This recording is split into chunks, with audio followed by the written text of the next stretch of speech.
उस मुद्दे पर बैकफुट पर है। क्या वाकई में बीजेपी बैकफुट पर है? ये सवाल है, क्योंकि घोषणा पत्र में ओल्ड पेंशन स्कीम को लेकर अभी तक कोई ऐसी चर्चा नहीं है जिसको लेकर बीजेपी के इस विषय पर विचारों की स्पष्टता देखी जा सके। आज अगले 1 घंटे में हमारे खास मेहमानों के साथ हम इसी पर विस्तार से चर्चा करेंगे कि 2023 के इस चुनाव में ओपीएस का मुद्दा कितना निर्णायक होगा। राजनीतिक दलों को वोट देने जाने वाले लोग इस विषय को कितना कंसिडर करेंगे, अपने ध्यान में रखेंगे। हमारे साथ कृष्ण कुमार जी हैं, बीजेपी के प्रवक्ता।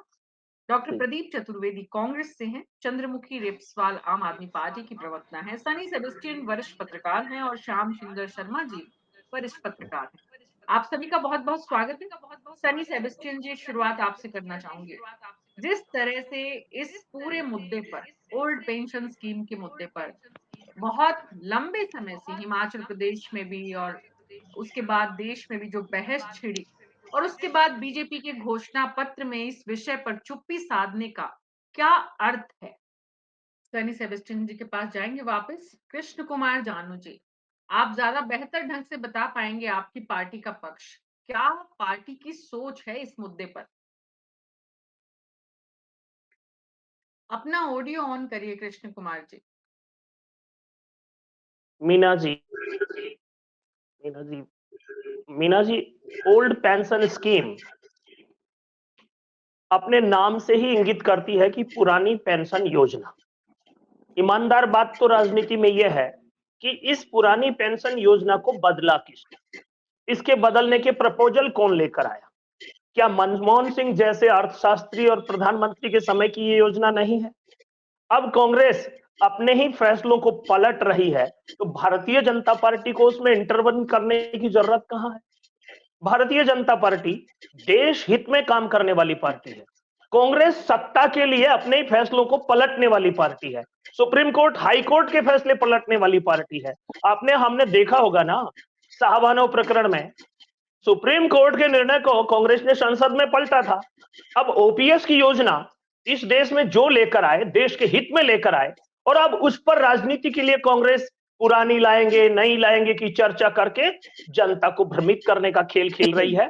वैसे भी हमारे देश में कुल आबादी का कितने प्रतिशत सरकारी कर्मचारी हैं, और उनके आधार पर पेंशन का नाम खेल करके जो खेल खेला जा रहा है उसमें देश का हित नहीं है, उसमें केवल राजनीतिक हित है। और राजनीतिक हित के आधार पर भारतीय जनता पार्टी ना कोई फैसला करती है, ना कोई संकल्प पत्र, घोषणा पत्र लेकर आती है। जो कोई भी बात करते हैं, हम राष्ट्र के लिए राजनीति करते हैं, दल को सत्ता में बनाए रखने की राजनीति नहीं। वो तो साधन मात्र है, साध्य नहीं। जी, तो डॉक्टर प्रदीप चतुर्वेदी, जिस बात की तरफ इशारा करना चाह रहे हैं कृष्ण कुमार जानू जी, यानी कि बीजेपी जिसे मुद्दा बनाने की कोशिश कर रही है इस मुद्दे पर, वो कि ओल्ड पेंशन स्कीम बंद किसने की थी भाई? और ये तर्क जो है इसमें दम है।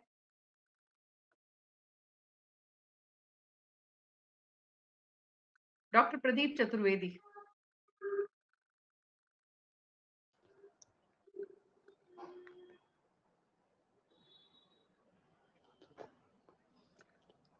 डॉक्टर साहब, आपको ठीक से सुन नहीं पा रहे हैं, कुछ तकनीकी परेशानी है, या तो आप अपना ऑडियो ऑन करिए।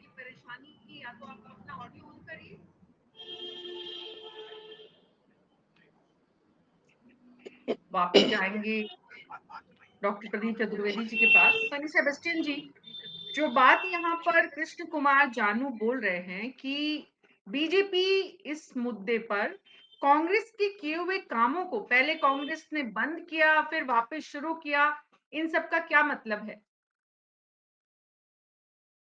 कांग्रेस ने 2003 में नेशनल पेंशन स्कीम OANPS वो लाया है दिसंबर में, नोटिफिकेशन हुआ था 2003। लेकिन इसमें कई विसंगतियां था।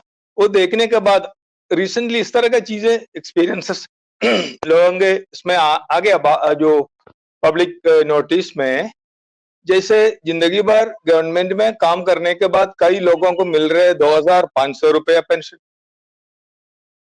जैसे मतलब सर्वाइवल मुश्किल हो गया। अगर इस तरह का करना है जो विदाउट पेंशन गवर्नमेंट एम्प्लॉइज को वो भी डिवाइडेड है। आर्मी, एयरफोर्स और नेवी का तो ओल्ड पेंशन स्कीम है, और बाकी लोगों को CISF, CRPF, पैरामिलिट्री फोर्सेस इनका न्यू पेंशन स्कीम है, और बाकी गवर्नमेंट, सेंट्रल और स्टेट गवर्नमेंट्स के लिए न्यू पेंशन स्कीम है। लेकिन सोशल सिक्योरिटी फिर कहाँ है? कुछ तो उनके लिए जो कुछ सिस्टम बना के गाइडलाइंस देके ये सब करना चाहिए था। आपके लिए कन्वीनियंट नहीं है जो ओल्ड पेंशन स्कीम, फिर न्यू पेंशन स्कीम लाया। लेकिन दोनों मेंटली प्रिपेयर करना था गवर्नमेंट एम्प्लॉयज को इस तरह का स्थिति फेस करने के लिए, प्लस फाइनेंशियली उनको कैसे मजबूत कर सकता था, वो किया नहीं है। इसलिए अभी रिसेंटली रामलीला मैदान में बहुत ज्यादा बड़ा मतलब रैली हुआ था दिल्ली में। अगर सब कुछ ठीक है तो फिर लोग एजिटेटेड क्यों हो रहा है? प्रोटेस्ट क्यों करेंगे? इसमें से कुछ तो सीरियस है बात। इसीलिए मेरे ख्याल से बीजेपी को इस चीज पे पुनर्विचार करना चाहिए, क्योंकि इसमें अड़ियल रहने से कोई किसी को कोई फायदा नहीं है।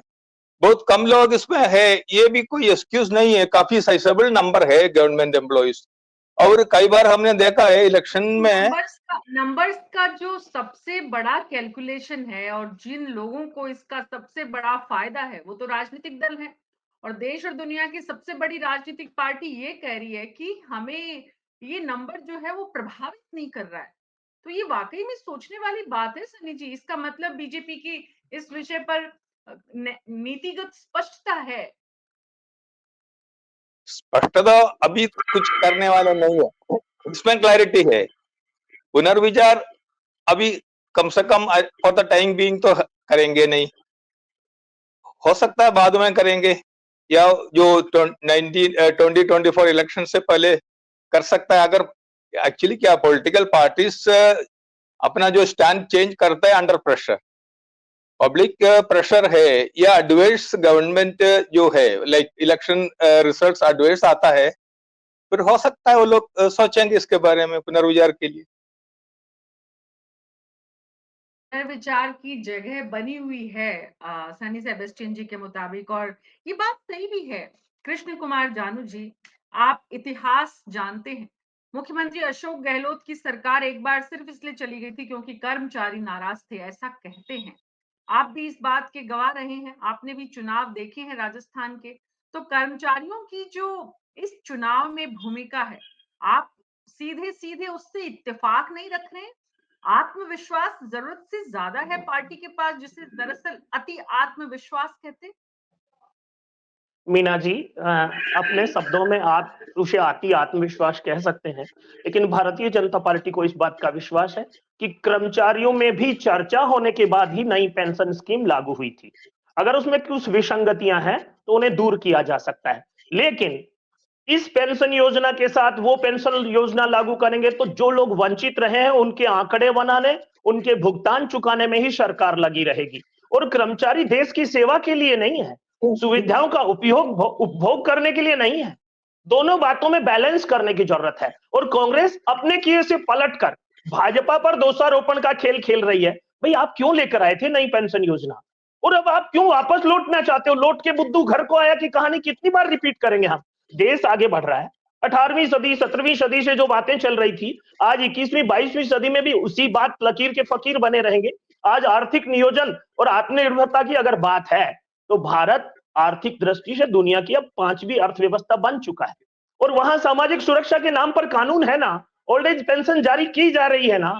सरकारी कर्मचारी जो कुल आबादी का 1 से 2% है, उनके लिए सारे कानून बनाएंगे, और बाकी जो आम जनता है उसको भूल जाएंगे। ये तो देश के हित में नहीं है मीना जी। हाँ, कर्मचारियों को नाराज नहीं करना है, लेकिन उनके नाम पर देश हित को तिलांजलि भी नहीं देनी है, ये तय है। ठीक है, तो आम आदमी पार्टी इस विषय पर क्या सोचती है?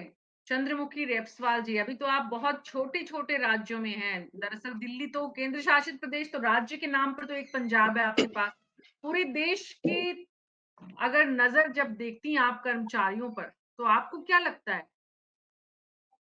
देखिए मीना जी, पहली बात तो ये कि शुरुआत छोटे से ही होती है। हम दिल्ली से पंजाब पहुंचे, पंजाब से गुजरात में हमने 5 विधायक बनाए, गोवा में बनाए तो टाइम के साथ-साथ हम भी बड़ी पार्टी क्या, हमारा जो मकसद है जनहित में काम करना, जन कल्याणकारी योजनाओं पे काम करना।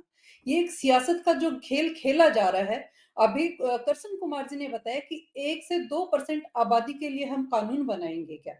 1 से 2% आबादी आज पूरे सिस्टम को सँभालती है, चाहे आप शिक्षा में ले सकते हैं, चाहे आप स्वास्थ्य में ले सकते हैं, आप सेना में देख सकते हैं, आप एडमिनिस्ट्रेशन में देख सकते हैं, जहाँ देखते हैं पूरे देश का सिस्टम इन्हीं कर्मचारियों के भरोसे आज तक चलता आ रहा है।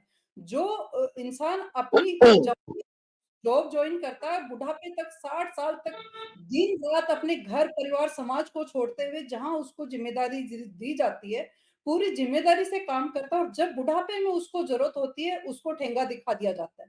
अभी बात करते हैं कि ओल्ड पेंशन स्कीम दी जा रही है ना, 2 ढाई हज़ार रुपया जो ओल्ड पेंशन स्कीम मैक्सिमम कहीं दिया जाता होगा, वो भी समय पे मिलता है कि नहीं मिलता है, लेकिन जब लोग अपना पूरा जीवन जिस देश के लिए लगा रहे हैं, क्या इतनी हमारी ज़िम्मेदारी नहीं बनती कि उनको उस एज में जब ओल्ड पेंशन स्कीम की ज़रूरत यहाँ समझ आ रही है, तो एक कर्मचारी के लिए भी हमें समझना चाहिए। एक कर्मचारी वर्ग ही ऐसा है जो आज देश में ईमानदारी के साथ टैक्स पे कर रहा है। 80 करोड़ आबादी ऐसी है जिसको प्रधानमंत्री जी ने बताया कि पिछले 10 साल से ये 5 किलो राशन पे रखे हुए हैं और आगे आने वाले 5 साल में भी वही 5 किलो अनाज की बात कर रहे हैं। और जो बड़े-बड़े व्यापारी वर्ग हैं, उनको सब्सिडीज़ दी जाती है, टैक्स माफ़ किया जाता है, बहुत सारे लेकिन मध्यम वर्गीय जो कर्मचारी वर्ग है, वो ही सबसे में लगा है और उसके साथ इस तरह का आघात अच्छी बात नहीं है। इसका विद्रोह हो रहा है, आप देख रहे हैं और ये उसकी यानी ज़रूरत कि है। आपका मानना है कि बीजेपी को इसका नुकसान होगा। डॉक्टर प्रदीप चतुर्वेदी, कांग्रेस कितना फायदा इस पार्टी का राजनीतिक इस चुनाव में 2023 की इस जंग में पार्टी को देख रही है? देखिए मीना जी, जहाँ तक इस स्कीम का सवाल है, मैं आपसे कहना चाहता हूँ कि कोई भी सरकार लोकतांत्रिक तरीकों के लिए और लोकतांत्रिक प्राथमिकताओं के लिए सरकार का चयन होता है। लोग अपनी सरकार अपनी सुविधा के लिए बनाते हैं, न कि प्रशासनिक व्यवस्था के लिए। जहाँ तक ओपीएस की बात है, ओपीएस की बात में आप समझ सकती हैं कि ओपीएस में रिटायरमेंट के बाद व्यक्ति बहुत सुरक्षित महसूस करता है, क्योंकि उस व्यवस्था में 50% उसकी अंतिम सैलरी का 50% उससे पेंशन मिलती है। उसके बाद डीए हर 6 महीने बढ़ता है, तो उसकी महंगाई की पूर्ति भी उसके द्वारा होती रहती है। जबकि एनपीएस जो अटल बिहारी वाजपेयी के टाइम में 2004 में बंद कर दी गई थी और राष्ट्रीय पेंशन चालू की गई, उसमें 10% कर्मचारी से पैसा लेकर 14% या 15% वो कंट्रीब्यूट करती थी और उसमें भी कुछ हिस्से तक रिटायरमेंट पर कुछ हिस्सा मिलता था। बाकी हिस्से पर उसे राष्ट्रीय योजनाओं में निवेश करने की अनुमति थी, लेकिन उस अनुमति से होने वाली आय पर टैक्स लगता था। आप समझ सकती हैं कि उन कर्मचारियों के प्रति उनके भविष्य की बात थी, उसे पैसा नहीं देकर उसका राष्ट्रीय योजनाओं में पैसा सरकार इन्वेस्ट करती थी और उसके हिस्सेदारी की बात करती थी और फिर उस हिस्सेदारी की आय पर वो टैक्स लेते थे। तो सवाल यह है कि सरकार अपनी नीति, न तो कर्मचारियों सरकार ने पूछा, न कर्मचारियों की प्राथमिकता की कोई बात की। ओपीएस उनकी डिमांड है क्योंकि ओपीएस उनके लिए सुरक्षित व्यवस्था है। उनको अंतिम सैलरी का 50% पैसा मिलता है कि वो अपने परिवार की देख रेख कर सकें। तो सवाल यह है, ओपीएस सरकार की व्यवस्था नहीं है, ओपीएस लोगों के लिए है, कर्मचारियों के लिए है और कर्मचारी की जो इच्छा है वो ओपीएस में अपना सुरक्षित भविष्य महसूस करता है। उसकी जिम्मेदारियां हैं, उसकी तीसरी जनरेशन परिवार में आती है, तो उसकी जिम्मेदारी भी उनको निभानी होती है। इसलिए अगर कर्मचारी ये डिमांड करते हैं कि हमें ओपीएस चाहिए, तो केंद्र सरकार अपनी योजनाएं थोपती क्यों है? चर्चा नहीं करना, किसानों की नीति बनाना, उस पर चर्चा नहीं करना, अपने मन की बातों को थोप देना, मैं समझता हूं ये उचित नहीं है। सरकार लोगों के लिए है, लोगों द्वारा चुनी जाती है, तो लोगों की प्राथमिकताओं को नजर में रखते हुए पूरे देश में ओपीएस की मांग है और कांग्रेस की सभी सरकारों ने ओपीएस को मान्यता दी है और सभी सरकारें ओपीएस पर काम कर रही हैं। इसलिए देश में ओपीएस का माहौल है और ओपीएस के मद्देनजर सरकारी कर्मचारी सुरक्षित महसूस करता है, इसलिए उनकी बात मानी जानी आवश्यक है और प्राथमिकता के तौर पर ये चुनावी प्राथमिकता है। इसे भाजपा की केंद्र सरकार को भी लागू करना चाहिए। जी, तो भाजपा की केंद्र सरकार को लागू करना चाहिए। कृष्ण कुमार झानू जी, अगर ये मुद्दा इस रूप में जनता के बीच में जा रहा है और जनता को ये समझ में आ रहा है कि कर्मचारियों के हितों का बीजेपी ध्यान नहीं रख रही है, तो जो गणित है वोटों की, उस पर असर लाजमी है। मीना जी, इस देश में 1% आबादी व्यवस्था संचालन के लिए सरकार की कर्मचारी है, 1.5%, 2% अधिकतम। और उसके आधार पर भाजपा को मिलने वाले वोट डरने लगे, वोट देने वाले डरने लगे। मीना जी, एक बात तय कर लीजिए, इस देश में अभी एक शब्दावली आई थी कि कर्मचारियों की पेंशन पर चिंता नहीं है और धन्ना सेठों को सब्सिडी दी जा रही है, लोन माफ किए जा रहे हैं। अरे भाई, वो धन्ना सेठ ही देश चलाने का सर्वाधिक टैक्स दे रहे हैं। कर्मचारियों से प्राप्त टैक्स की अमाउंट कुल कितनी है? देश संचालन के लिए जिस चीज की जरूरत है, देश के हित में अगर ये था, किया जाता मीना है, जी, खरीदने पे मीना कितना जी, टैक्स लगता है, मीना चंद्रमुखी जी बोलने दीजिए उनको, पहले उनको बोलने मीन दीजिए, फिर मैं आपके पास आ रही हूँ। हाँ जी, मीना जी, बोलिए। कर्मचारियों से प्राप्त जो टैक्स है उसका डिफाइन कर लीजिए और जो हमारे बड़े टैक्स पेयर हैं उनका डिफाइन कर लीजिए। दूसरी बात, अगर कर्मचारियों के लिए ये योजना आत्मघाती थी तो कांग्रेस इसे लेकर क्यों आई थी? अब अपनी ही योजना से पलटी खाकर ये जो खेल खेलने की कोशिश हो रही है, कभी देंगे कभी लेंगे, और इस खेल से जनता का ध्यान भटका करके देश को विकास के पथ पर ले जाने का एजेंडा नहीं, वहीं घुमाने का चक्की के रूट पर, ये जो कांग्रेस की चाल है, अब देश की जनता और प्रबुद्ध लोग समझ रहे हैं।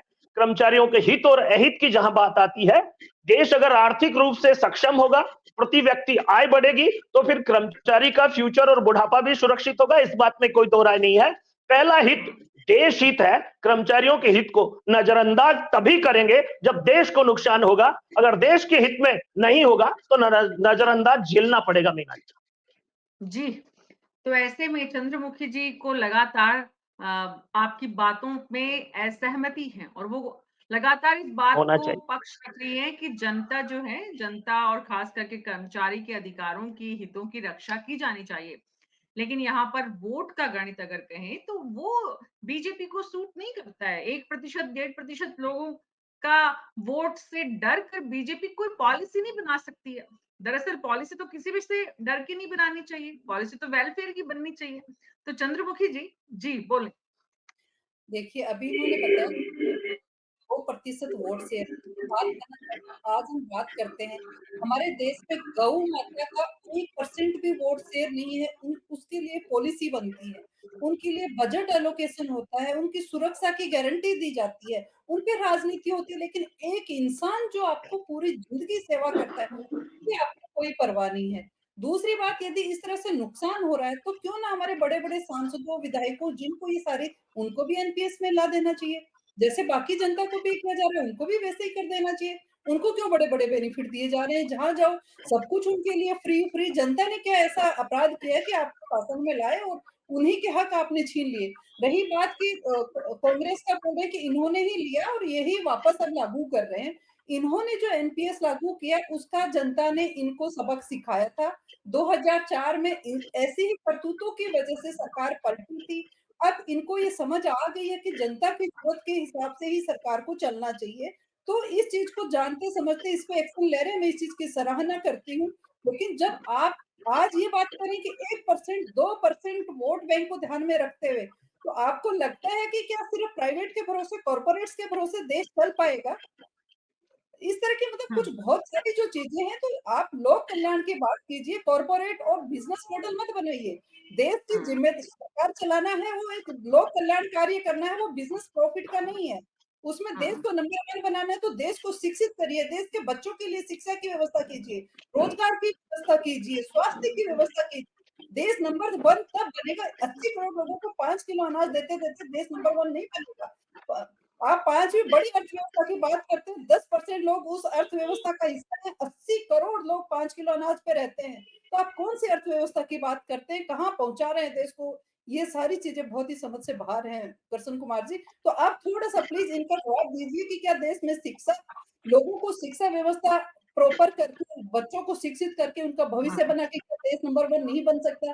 देश को स्वास्थ्य सुविधाएँ प्रदान करके क्या देश को नंबर 1 नहीं, देश की जनता की जो ज़रूरत है, क्या वो हमारी पूरी नहीं होनी चाहिए? कुछ कॉर्पोरेट्स के लिए देश की जनता नहीं काम करती है, सुबह से लेके रात तक लगे रहते हैं लोग, कहाँ-कहाँ जॉब पे रहते हैं। आप बात कर रहे हैं सेना की, तो सेना के दो सेना तरफा, दो तरह की बातें होती है चंद्रमुखी जी, में हमेशा। सेना हम कल ही कहीं एक चर्चा हो रही थी चंद्रमुखी जी, कल एक चर्चा हो रही थी और एक सज्जन ये बता रहे थे कि वो एक गवर्नमेंट जो है डिस्पेंसरी में गए और वहां पर उनके साथ जो गवर्नमेंट कर्मचारी है उनके फीस स्ट्रक्चर में और आम आदमी के फीस स्ट्रक्चर में जो फर्क था वो काफी परेशानी वाला था।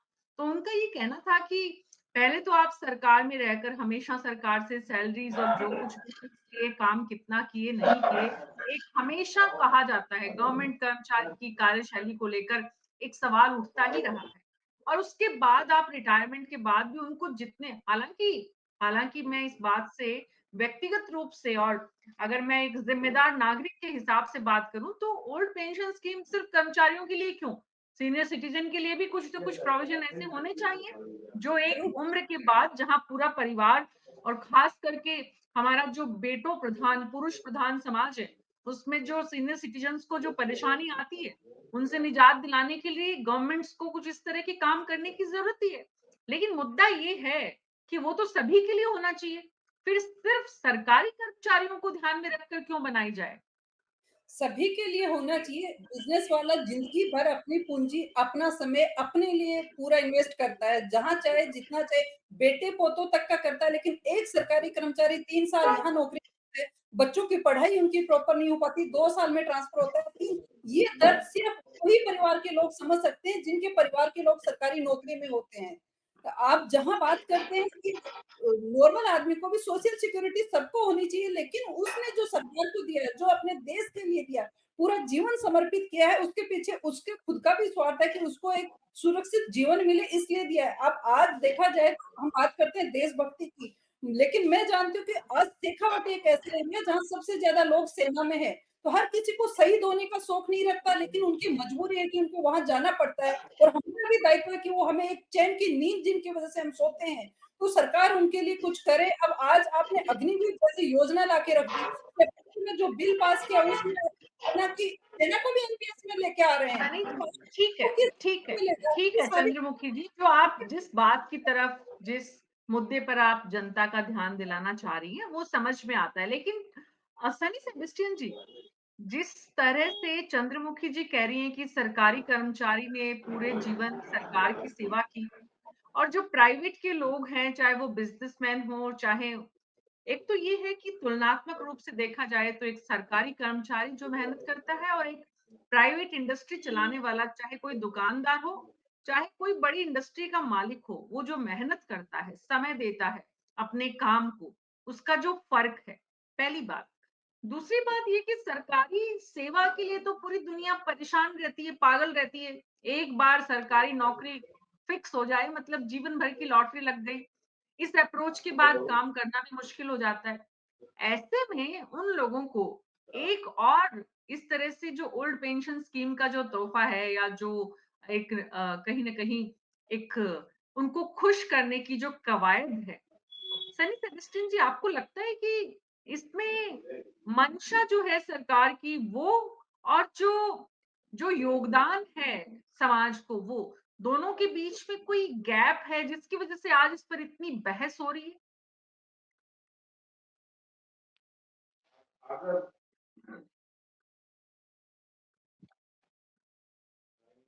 सनी जी अपना ऑडियो ऑन करिए प्लीज।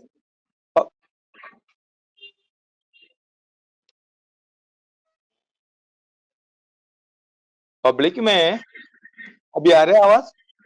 हाँ जी, हाँ जी, आवाज हाँ जी, हाँ। हाँ जी, पब्लिक आज में ये परसेप्शन है गवर्नमेंट एम्प्लॉइज को बहुत सारे फैसिलिटी से तनख्वाह मिल रहा है, सैलरीज थोड़ा हाई है, कई पे कमीशन के बाद ये लोग कम काम करते हैं, ज्यादा तनख्वाह लेते हैं, छुट्टियां मनाते हैं और रिश्वत पी लेते हैं। ये इम्प्रेशन है।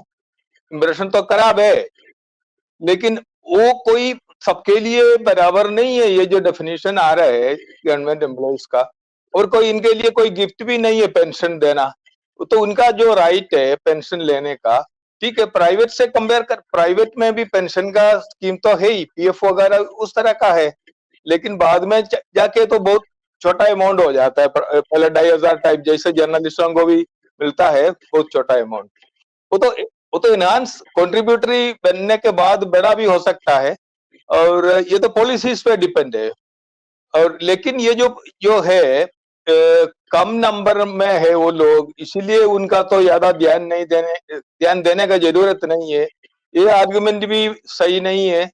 किसी के पास मतलब किसी के साथ अगर इनजस्टिस हो रहा है, उनका नंबर कोई ज्यादा इम्पोर्टेंट नहीं है, इनजस्टिस तो नहीं होना चाहिए। दूसरा, ज्यादा टैक्स देने वाला ज्यादा इम्पोर्टेंट है, वो नहीं मानूंगा मैं। पब्लिक इन जनरल कई तरह का डायरेक्ट इनडायरेक्ट टैक्सेस पब्लिक देते हैं पूंजीपतियों से ज्यादा। इंडिया में हम जानते हैं पूंजीपति ज्यादातर टैक्स इवेड करते हैं, उनका चार्टर्ड अकाउंटेंट्स उनको मदद करके टैक्स के बचने का कई तरीके होता है। और ये जो कॉर्पोरेट सेक्टर का इतना इमेज इंडिया में खराब है, जितना गवर्नमेंट एम्प्लॉइज से भी ज्यादा खराब है। इसलिए जो कॉर्पोरेट लोगों को सारे कंसेशन देंगे और उनके हिसाब से चलेंगे और कर्मचारियों को कुछ नहीं देंगे इंक्लूडिंग पेंशन, ये तो मैं नहीं मान सकता ये। जी, डॉक्टर प्रदीप चतुर्वेदी लगातार कुछ कहना चाह रहे थे।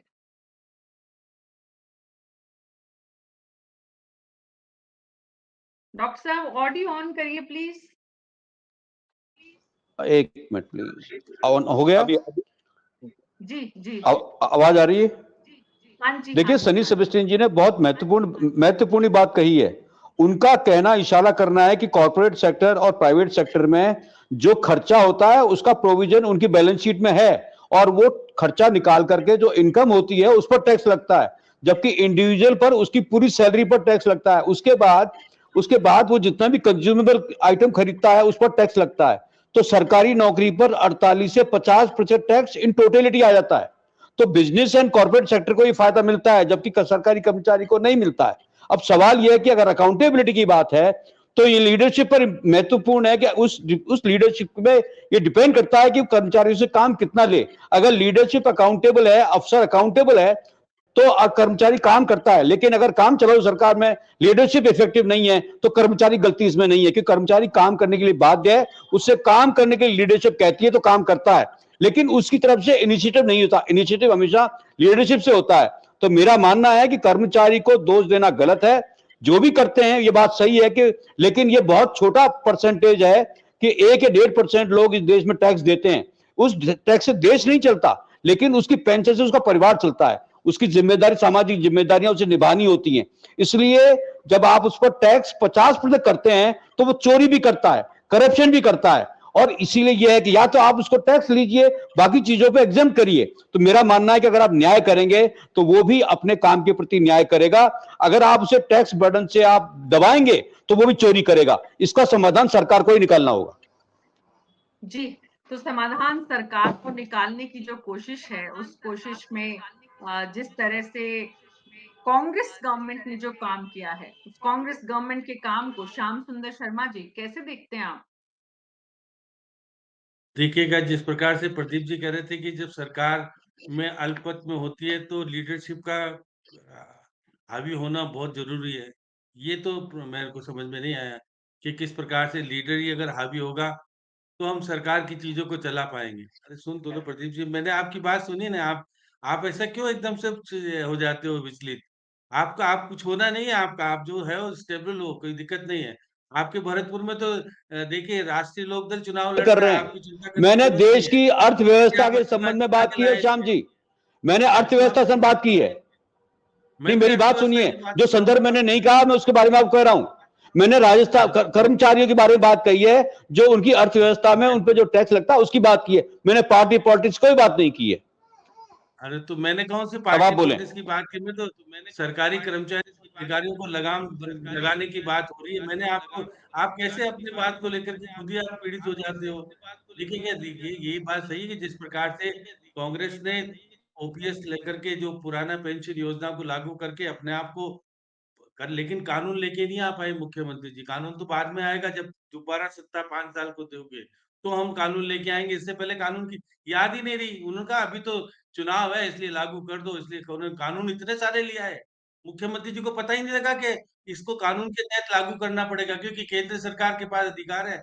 40,000 करोड़ रुपया आपके पास केंद्र सरकार ने आपको दे दिया। क्या आपकी हिम्मत होती, आप सुप्रीम कोर्ट गए थे ना, क्या हुआ उसमें? तो देखिएगा, जो आप कहते हो वो करते नहीं हो। देखिए, आपको तो राजनीति करनी है, वोट लेने, इसलिए क्योंकि हमको तो कर्मचारी, इसलिए कर्मचारियों की सुरक्षा करनी है कि हम एक बार कर्मचारियों के कारण सरकार को गँवा चुके हैं। सरकार हारी क्यों थी? ये तो प्रदीप जी को ही पता है, एक बार हारी थी, मुख्यमंत्री जी खुद कहते हैं कि कर्मचारियों ने हमको हरा दिया। इसलिए कर्मचारियों को खुश रखो, जो 2023 की सरकार हम बचा सके और हम आगे से शासन ला करके हम अपना जो कुछ करना है करना चाहिए। देखिए सरकार जिस प्रकार से कर्मचारियों का बोझ बढ़ रहा है और हम निश्चित तौर पर विकास काम के अंदर जो करना चाहते नहीं कर पा रहे। आपने देखा कि सरकारी कामकाज का जो विकास कार्य होता है, उसपे कितना तो सरकार के लोग ले जाते हैं और कितने उसपे लग पाते हैं। इसलिए चिंता का विषय इसलिए है कि 5.5 लाख करोड़ का कर्जा हमने ले रखा है राजस्थान के ऊपर। हम उसको कैसे मीट आउट करेंगे मुझे नहीं पता। उसको कर्ज़ों का ब्याज चुकाने के लिए आपको कर्जा लेना पड़ रहा है। प्रदीप जी ये तो पता है ना आपको? आप क्योंकि आप योजना लाके करना तो चाहते हो, देना तो चाहते हो। जब देखिएगा पार्लियामेंट में बात आती है तो आपने तरीके से उठाने की बात नहीं की आपने तरीके से। वहाँ पर जिस अरे सुन तो लो प्रदीप जी ऐसा क्यों विचलित हो रहे हो? मैंने आपकी बात सुनी ना। अरे आप देखिए मैंने तो आपकी बात सुनी ना, आप ऐसा क्यों कर जा रहे हो? अरे मैंने तो अरे जी आप आप सुनो तो सही। अरे तो आप सुन तो लो जरा, मैंने तो कुछ कहा ही नहीं है। आप अपने ऊपर क्यों ले रहे हो सब बातें? अरे सुन लो जरा, सुनो तो सही। अरे मेरी बात सुनो। देखिएगा केंद्रीय वित्त मंत्री निर्मला सीतारमण मीना जी जयपुर आई थी। मैंने उनसे एक सवाल किया था कि भई ऐसा क्यों 40,000 करोड़ रुपया क्यों नहीं देना चाहते हो आप? बोले नियमों में है क्या देना? अगर वो राज्य सरकार अपने तरीके से निर्णय करती है और केंद्र की सहमति से नहीं करती है तो फिर अपना चले और वो अपने तरीके से भुगतान करे। अभी तो 2032 में देना ही नहीं है आपको पैसा, अभी तो देना ही नहीं है। अभी तो आपको केवल प्रोपेगेंडा करना है कि हम देंगे। हम देखिए 2000 जब 4 से लागू हुआ था, उन कर्मचारियों को हम स्थायी के रूप में देने का प्रयास करेंगे। अच्छी बात है, देना चाहिए, कोई दिक्कत नहीं है देने के लिए, लेकिन आपके संसाधन बढ़ाने की भी ज़रूरत है। फिर आपका पैसा कट गया तो कैसे लेके आओगे? कैसे उनका भुगतान करोगे? आज तो कोई दिक्कत नहीं आ रही, आज तो कर्मचारी कम रिटायर हो रहे हैं, इसलिए आपको दे पाने में क्योंकि अभी तो 200, 250, 500 इतने ही कर्मचारी रिटायर हो जब एकदम से लौट आपके ऊपर आएगा और क्योंकि इनका पैसा तो जमा है, इनका तो दे पालोगे, तो बाकियों का कैसे दोगे? ये एक चिंता का विषय ज़रूर है। और केंद्र सरकार में निश्चित तौर पर जिस प्रकार दिल्ली में बड़ी रैली हुई, उसका प्रचार-प्रसार मोदी जी ने नहीं होने दिया। अब प्रदीप जी की पार्टी भी कमज़ोर थी क्योंकि उनके कर्मचारियों का प्रचार-प्रसार नहीं करा पाई वहाँ पर। जो माँग उठा रहे थे, आप भी तो कम से कम उनकी माँग के साथ शामिल हो गए होते दिल्ली में, तो आज आप कहने की स्थिति में आ जाते। हम राजस्थान में तो देखिए कर्मचारियों को देना चाहते हैं, दीजिए कौन मना कर रहा है। लेकिन जो देखिए जो उपक्रम है, जो अलग-अलग तरह के रोडवेज़ है या बाकी के हैं, और या यूनिवर्सिटी है, उनका अनुदान और उनका हिस्सा राशि के लेकर के कोई विवरण कोई कोई हुआ क्या निर्णय? नहीं हुआ। विधानसभा में कई बार बातें उठी, लेकिन उनका पैसा कैसे-कैसे एडजस्ट होगा, कोई पता नहीं कुछ भी।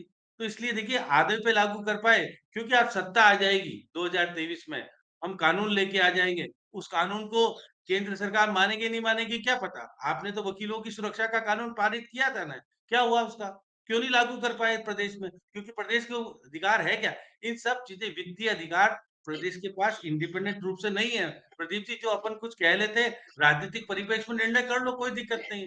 लेकिन केंद्र में जब सत्ता आएगी कांग्रेस की, अगर वो अमेंडमेंट कर देगी, तो आपका कानून लागू हो पाएगा और तरीके से आप उसको सर्वाइव कर पाओगे। लेकिन अभी नहीं कर पाओगे क्योंकि केंद्र में आपकी सत्ता नहीं है। अब 2024 में चुनाव होने हैं, बेसिक तो तो 2024 है। ऐसे में सवाल ये उठता है कि केंद्र में अगर सत्ता जो है वही राज्य में आती है, तो कृष्ण कुमार जानू जी क्या होगा ओल्ड पेंशन स्कीम का? अगर आती है, निश्चित हमने अगर कहा है पहले। जी, निश्चित रूप से आपका अगर जो है वो बिना मगर के सार्थक होता दिख रहा है और ये भी तय है कि कर्मचारियों के हितों की समीक्षा के साथ-साथ प्रदेश के हितों की और देश के हितों की भी समीक्षा सरकारों को करनी पड़ेगी। श्याम सुंदर जी ने सही कहा है, राजस्थान आर्थिक रूप से जितने कर्ज में डूबा हुआ है, सरकारें वो कर्ज लेकर अगर फ्री बाँट रही हैं, इनकम टैक्स पेयर का पैसा जो है वो देश और समाज और व्यवस्था चलाने के लिए है, फ्री बांटने के लिए नहीं है। कर्मचारियों की ओल्ड पेंशन योजना अगर बंद हुई है, तो समुचित चर्चा के बाद एक निश्चित संख्या के या समय के रिटायरमेंट के बाद उसकी समीक्षा होनी चाहिए। हम 5 साल पहले कहते हैं हम ऐसा करेंगे, 5 साल बाद हम सत्ता से बाहर होते हैं, तो हम कहते हैं कि हम ऐसा करेंगे। ये जो कांग्रेस की जुमलेबाजी है, ये जनता के प्रति समझ में आ रही है? जवाबदेही के अभाव के कारण ही तो कांग्रेस की ये गति हुई कि 400 से अधिक सीट वाली कांग्रेस पार्टी लोकसभा में 50 से कम पर सिमट गई है। अभी चंद्रमुखी जी ने एक सवाल किया कि सेना में जाना मजबूरी है। चंद्रमुखी जी, इस देश की सेना में जाने का जज्बा है इस देश के नौजवानों में, मजबूरी नहीं है। शहीद होना फैशन नहीं है, शहीद होना, मुझे कुर्बानी देना एक ये एक एक अलग भाव है सिर्फ जिसे 4 आपको समझने की जरूरत है।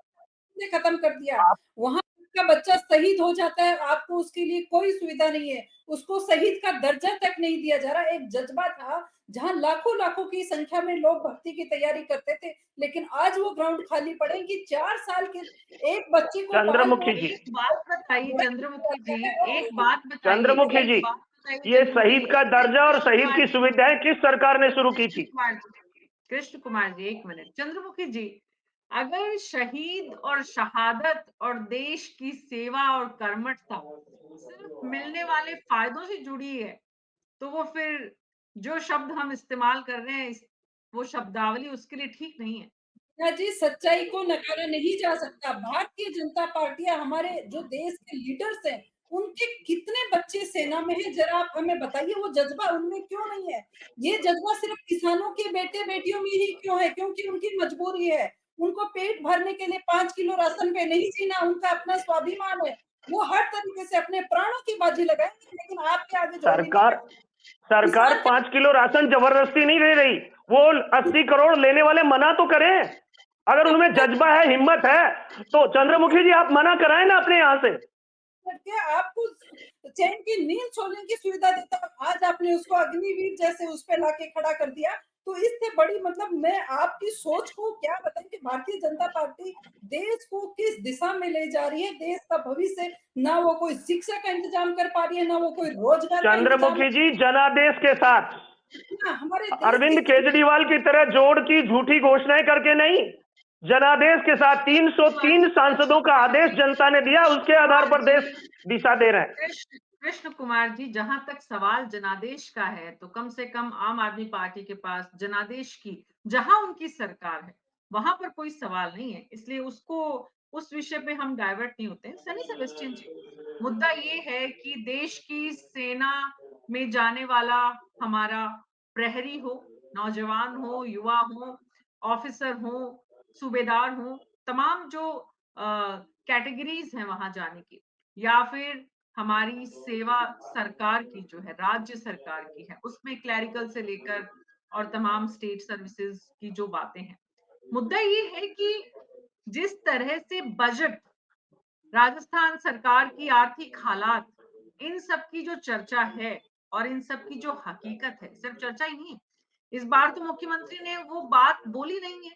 इससे पहले पिछली सरकार में मुख्यमंत्री राजस्थान के लगातार बोलते रहे कि राजस्थान का बजट, राजस्थान की सरकार के पास कुछ है नहीं, कटोरा खाली है, इस तरह की बातें बहुत हुई हैं। तो सनी सेबेस्टियन जी, ऐसे में इस बार मुख्यमंत्री इस बात से बच रहे हैं क्योंकि उन्हें ये बात समझ में आई कि इससे जनता को कोई मतलब नहीं है कि उनके पिटारे में क्या है, उनके पास बैंक बैलेंस, सरकार के पास क्या है। जनता को मतलब सिर्फ इस बात से है कि आप जनता को क्या दे रहे हैं, कहाँ से देते हैं, कहाँ से मैनेजमेंट करते हैं, ये आपका हेडेक है। तो मुख्यमंत्री ने ये हेडेक लिया, राज्य सरकार ने सारे मैनेजमेंट किए, लेकिन मुद्दा ये है कि सरकार के पास पैसा तो है नहीं। सनी जी, ऑडियो ऑन करिए सर प्लीज। कौन है? हाँ जी, हेलो। हाँ जी, हाँ जी, हेलो। प्लीज बोले अरे सर। हाँ, यस सर। दिल्ली से आजकल इलेक्शन कवरेज के लिए कई जर्नलिस्ट आते हैं, मेरे पास भी आते हैं, क्योंकि थोड़ा ब्रीफिंग लेके वो चलते हैं, फिर कहाँ जाना है, कैसे जाना है, किससे मिलना है, क्या कॉन्टैक्ट नंबर है, और ओवरऑल सिचुएशन क्या है, इस तरह का चीज। वो लोग एक क्वेश्चन पूछते हैं, इतना सारे जो फ्रीबीज है और जो है पब्लिक वेलफेयर स्कीम्स है, इसके लिए पैसा कहाँ से ला रहे हैं गहलोत गवर्नमेंट, और सोर्सेस क्या है, राजस्थान में इतना पैसा है क्या? एक तो 5.5 लाख करोड़ की बात की कर्जा, लेकिन ये कोई खास बात नहीं है। अगर बाकी स्टेटों को मतलब लेगा तो भी उनका भी कर्जा तो बहुत है। जैसे अमेरिकन गवर्नमेंट है, हमेशा कर्जा में चलाता है। अमेरिकन कोई ऐसा कोई एग्जाम्पल नहीं दे रहा हूं मैं, ये तो लोन वगैरह का जो सिस्टम है ना, चलता रहता है, लेकिन ओवरड्राफ्ट की वजह से जो देना बंद करेगा वो स्थिति में नहीं आना चाहिए। लेकिन मैं इस तरह का स्पेंडिंग को अप्रिशिएट नहीं कर रहा हूँ। बहुत सारे मतलब बांट रहे, चारों तरफ बांट रहे पैसा, वो भी अच्छा नहीं है। मतलब इस तरह का पैसा देना लोगों को, एक्सपेक्टेशंस बढ़ जाता है, लोग फिर काम करना बंद करेगा, वो सब फ्री में आता है और अनाज भी फ्री में आता है। अनाज वेस्ट भी हो रहा है, इस तरह का रिपोर्ट भी आया, पैकेट में दे रहे अनाज को। मैंने पूछा क्वालिटी में कोई प्रॉब्लम है क्या, एनजीओस की बात है, एनजीओस ने कहा क्वालिटी में कोई प्रॉब्लम नहीं है, लोग नहीं खा रहे तो पशुओं को दे रहे, गाय को खिला रहे। गाय को खिलाना तो अच्छी बात है, लेकिन आदमी के लिए जो है तो टारगेट तो लोगों को खिलाने के लिए ही किट्स दे रहे, पैकेट्स दे रहे, वो पशुओं को खिला रहे। इस तरह का जो प्रॉब्लम फिर इस तरह का बन जाता है, आप सीरियसली नहीं ले रहे, फ्री में मिल रहे।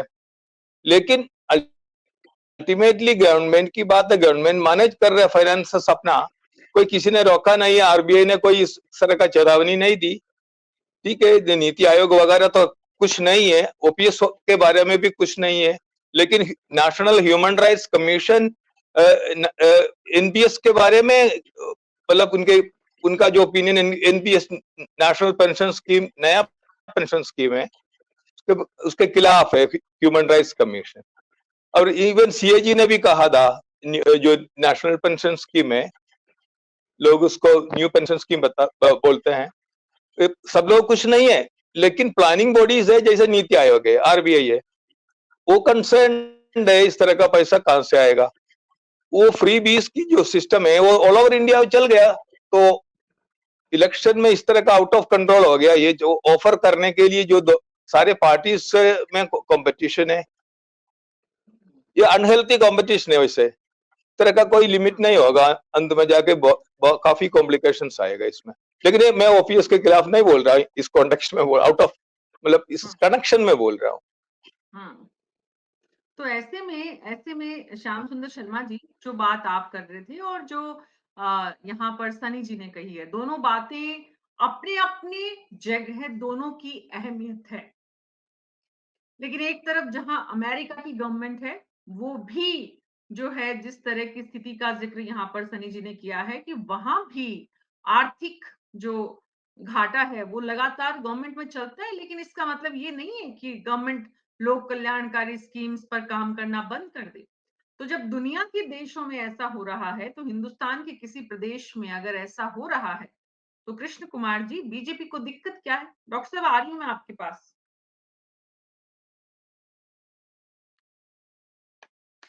ऑडियो ऑन करिए डॉक्टर साहब। कृष्ण कुमार जी, ऑडियो ऑन करिए अपना प्लीज।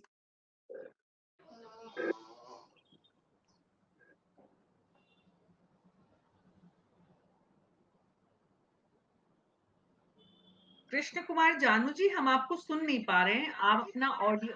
हाँ।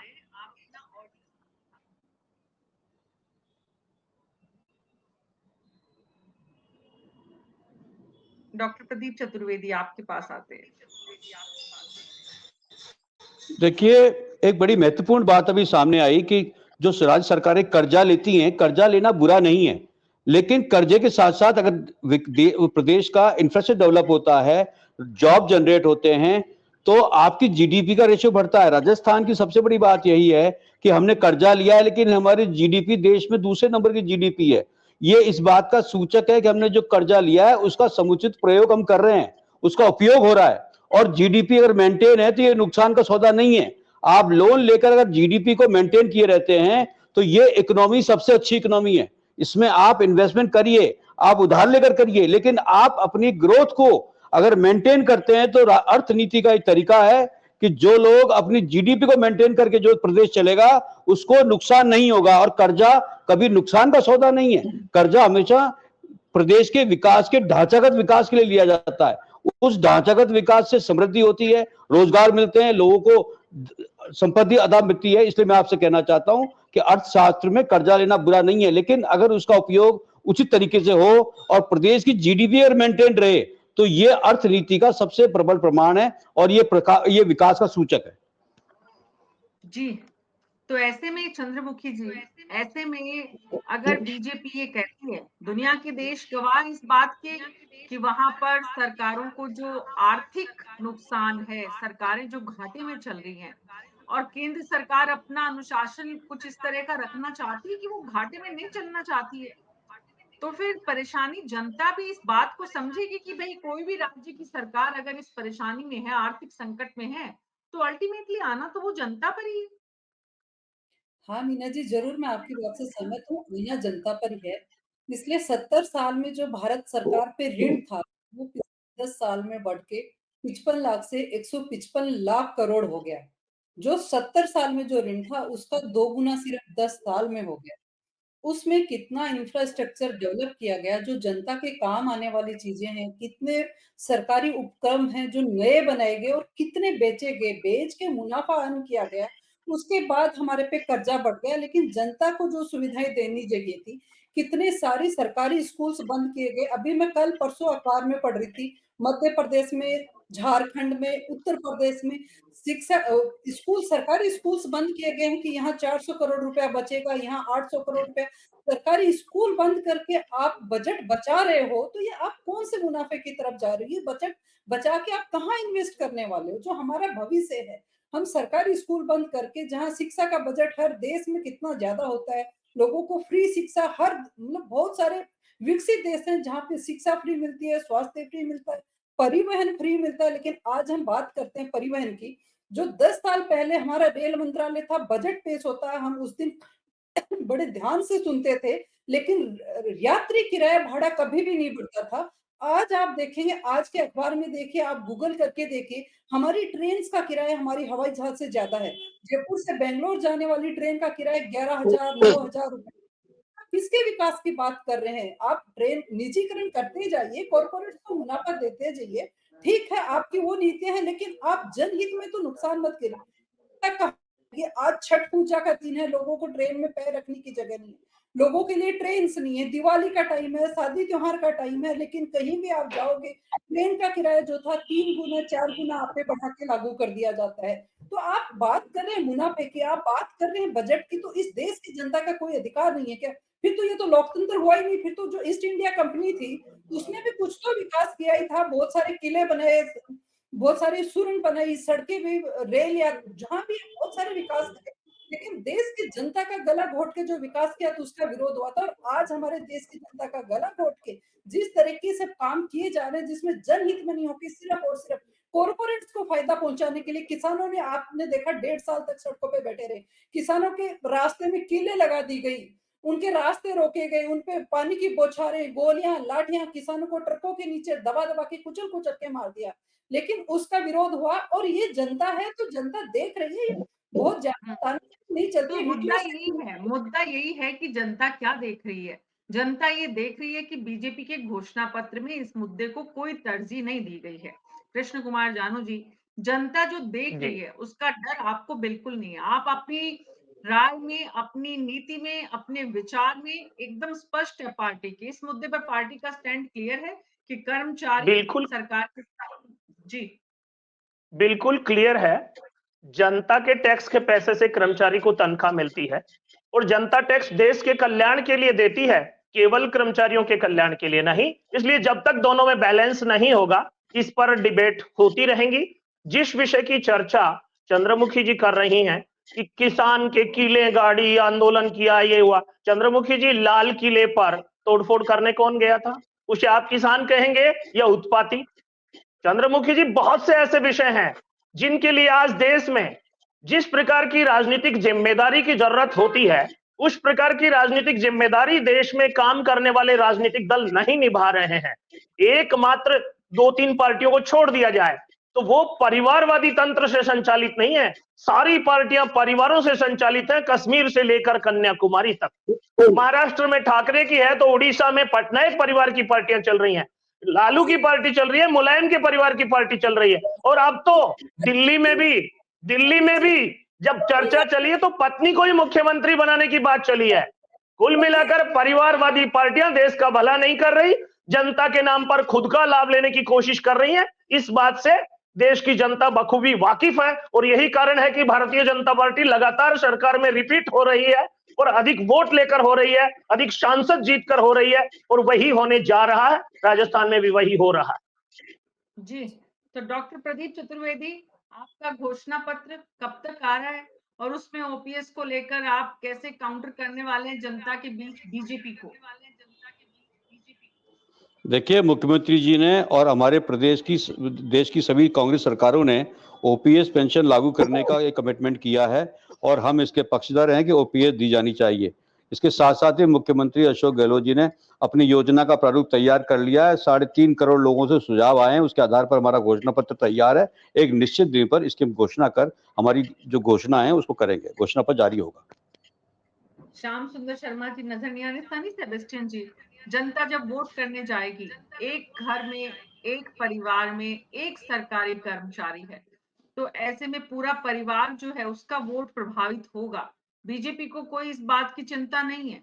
कितना कांग्रेस को इसका फायदा आप देखते हैं इस चुनाव में, अगर जनता इस लिहाज से सोच कर जाती है कि ओपीएस का क्या भविष्य होगा अगर राज्य में चुनाव के बाद जो भी सरकार आएगी?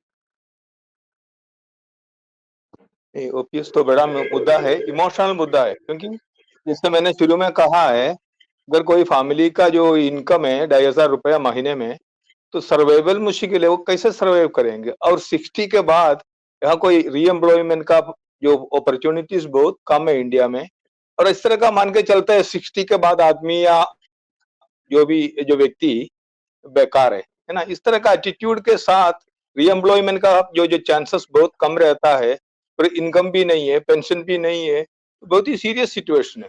और इस इलेक्शन में जो फर्स्ट मौका है ये रिएक्ट करने का, रेस्पॉन्ड करने का, मेरे ख्याल से ये एक बड़ा फैक्टर होगा इलेक्शन में ओपीएस का जो है। राजस्थान पहली स्टेट है ये जो अनाउंस करने, अशोक जी ने अनाउंस किया था फर्स्ट टाइम, बाकी लोगों ने बाद में की। इसलिए मेरे ख्याल से कांग्रेस के लिए फेवरेबल चीज है ये। कितना चैनलाइज हो पाएगा ये, लेकिन जो गवर्नमेंट एम्प्लॉइज जनरली उनका फैमिलीज काफी वेल इन्फॉर्म्ड रहता है, इसलिए कांग्रेस को फायदा ही होना चाहिए इसमें से, जी, इस तरह का फीलिंग है। तो कांग्रेस को फायदा इस चुनाव में 2023 की इस जंग में, जहां पर मुख्यमंत्री अशोक गहलोत सत्ता रिपीट, मिशन रिपीट और राजस्थान में एक नए इतिहास की कोशिश कर रहे हैं, वहां पर ओल्ड पेंशन स्कीम की जो कांग्रेस की सोच है वो उन्हें फायदा, कांग्रेस पार्टी को फायदा पहुंचा सकती है, बीजेपी को नुकसान पहुंचा सकती है। लेकिन बीजेपी का साफ कहना है कि इस मुद्दे पर जनता के हित ज्यादा बड़े हैं, सिर्फ कर्मचारियों के नहीं, और कर्मचारियों की तुलना में जनता के हितों का जो अनुपात है वो भी कहीं कहीं ज्यादा है। ऐसे में बीजेपी स्पष्ट रूप से घोषणा पत्र में इस मुद्दे को नहीं लाने का जो विचार है उस पर बनी हुई है और जनता के बीच इसी सोच और विचार के साथ जाएगी। आपका सबका बहुत बहुत शुक्रिया इस चर्चा में शामिल होने के लिए। हर दिन न्यूज़ 24 पर हम कोशिश करते हैं आपको जनता से जुड़े हुए मुद्दे, जनता के मुद्दे आपके सामने लेकर आए और राजनीतिक दलों की सोच से आपको अवगत कराएं। आपकी सोच अगर आप राजनीतिक दलों तक पहुंचाना चाहते हैं तो हमारे फेसबुक और यूट्यूब चैनल पर अपने सुझाव लिखें, कमेंट बॉक्स में अपनी राय लिखें, अपने आसपास के विधानसभा क्षेत्रों के हालात की जानकारी दें ताकि लोगों को पता चले कि आपके प्रदेश में दरअसल हो क्या रहा है। न्यूज़ 24 पर आज मेरे साथ इतना ही। नमस्कार।